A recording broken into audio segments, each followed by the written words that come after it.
ప్రత్యేక హోదాను సమాధి చేసేసిన అధికార పక్షం ఇప్పుడు ప్రజల దృష్టి మళ్లించేందుకే స్కెచ్ సిద్ధం చేసింది. ప్రత్యేక హోదాపై సర్కారును నిలదీస్తున్న ప్రతిపక్షాన్ని టార్గెట్ చేసేందుకు తుని ఘటనపై విచారణను తెరపైకి తెచ్చింది. సీఎం హోంమంత్రి మాట మేరకు పొలిటికల్ రివెంజ్కు సిఐడి పావుగా మారింది. మళ్లీ తెరపైకి తుని సిఐడి విచారణ. ప్రత్యేక హోదాను దారి మళ్లించేందుకు సర్కారు అస్త్రం. ప్రతిపక్షమే టార్గెట్గా స్కెచ్. వైఎస్ఆర్సీపీ నేత భూమనకు సిఐడి నోటీసులు. రాజకీయ రివెంజ్కు తుని కేసు వాడుతున్న సర్కార్. తుని ఘటనపై ముందే సీఎం డిప్యూటీ సీఎం కామెంట్లు. వైఎస్ఆర్సీపీ హస్తముందని CM statement.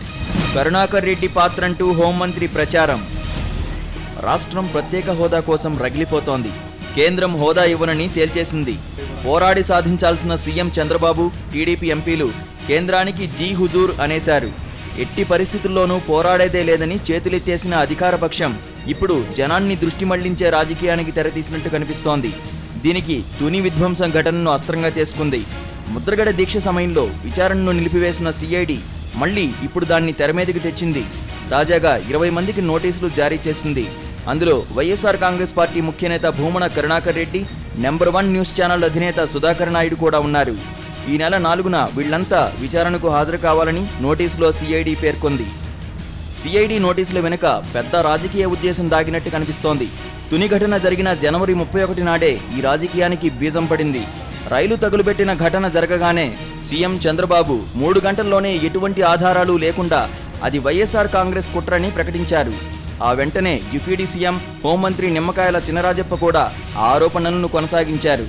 YSR Congress party నేత భూమన కరుణాకర్ రెడ్డి, ముద్రగడ కలిసి విధ్వంసానికి ప్రణాళిక రచించారని ఆరోపించారు.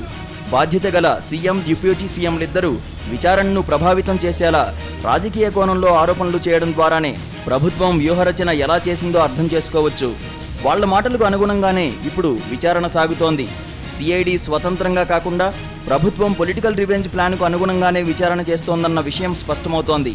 ఆ క్రమంలో తుని ఘటన జరిగిన రోజు తునిలో లేని భూమన కరుణాకర్ రెడ్డికి నోటీసులు జారీ చేసింది సిఐడి.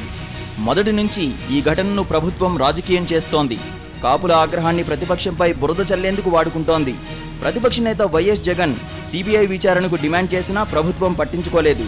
తన చెప్పు చేతుల్లో ఉన్న సిఐడి చేత విచారణను జరిపించి రాజకీయ కక్ష సాధింపునకు వాడుకుంటుండడం సర్వత్రా విమర్శలకు దారితీస్తోంది. ఎన్ సతీష్, ప్రిన్సిపల్ కరెస్పాండెంట్, సాక్షి న్యూస్, విజయవాడ.